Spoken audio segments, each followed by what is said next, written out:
Seven deadly सिन lust. जो कभी प्यार नहीं खिलाता वो एक एडिक्शन होता है जो तुम्हें खोखलेपन का महसूस करवाता है और हमेशा के लिए तुम्हारी लाइफ को पूरी तरीके से खोखला बना देता है।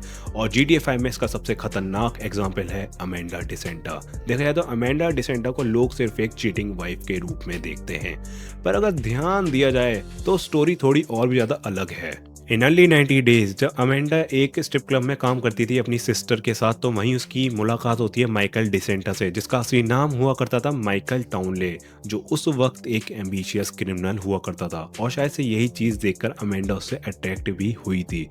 एंड आप लोग खुद ही सोचो ना यार कि मतलब एक स्ट्रिपर और एक क्रिमिनल थोड़ा आज भी टॉक्सिक साउंड करता है ऑलरेडी। एंड फिर भी लेकिन दोनों ने शादी करी एंड उसके बावजूद भी उनके 2 बच्चे हैं, जैसे कि हमने गेम में देखा ही है। और एक दिन माइकल फिर डिसाइड करता है वो ये सब चीज़ें छोड़ देगा क्योंकि उसे अपनी फैमिली की सेफ्टी भी मेंटेन करनी होती है। तो वो एक डील करता है FBI एजेंट के थ्रू जिसका नाम होता है डेव नॉर्टन, जो उसे एक न्यू आइडेंटिटी प्रोवाइड करवाता है। फिर वो एक नए शहर में चले जाते हैं जिसका नाम होता है Los Santos. New city and new beginning करता है अपनी लाइफ की। उसके पास एक बड़ा सा मैंशन भी होता है वहाँ पर और कई सारी लग्जरी कार्स और मिलियन इन बैंक। पर सारी प्रॉब्लम भी यहीं से ही स्टार्ट होती है। माइकल का थ्रिल खत्म हो चुका था। माइकल अब रिटायर्ड है, अब कोई थ्रिल नहीं है, बस शराब, टीवी और गुस्सा। और अमेंडा फिर से वही चीज़ ढूंढने लगती है जो उसने स्ट्रिप क्लब डेज में महसूस की थी, जो उसके लिए सबसे ज़्यादा इंपॉर्टेंट थी उस टाइम, अटेंशन।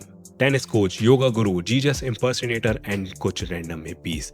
ये सिर्फ अफेयर नहीं थे, ये एक पैटर्न था। हर बार अमेंडा कुछ प्योर डिस्ट्रॉय कर रही थी, अपनी मैरिज लाइफ का एक और हिस्सा, अपने बच्चों की नज़र में रिस्पेक्ट एंड खुद की डिग्निटी। और ऐसे ही धीरे धीरे करके उसने अपनी मैरिज लाइफ को पूरी तरीके से डिस्ट्रॉय कर लिया था।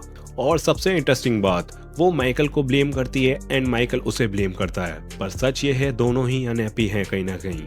बस डिफरेंस इतना था, माइकल अपनी फ्रस्ट्रेशन को अंदर दबा लेता था और अमेंडा अपनी फ्रस्ट्रेशन को बाहर निकाल रही थी गलत तरीकों से। और जब लस्ट कंट्रोल से बाहर हो जाए तो इंसान जस्टिफिकेशन ढूंढ ही लेता है। और फिर आता है फेवन, योगा गुरु। उसके साथ भाग जाना एक डेस्परेट अटेम्प्ट था एस्केप का, पर वहां भी उसे रियलाइजेशन मिलता है। फिर वो वापस आती है माइकल के पास, पर क्या वो रिडेम्पशन था या फिर कंफर्ट जोन?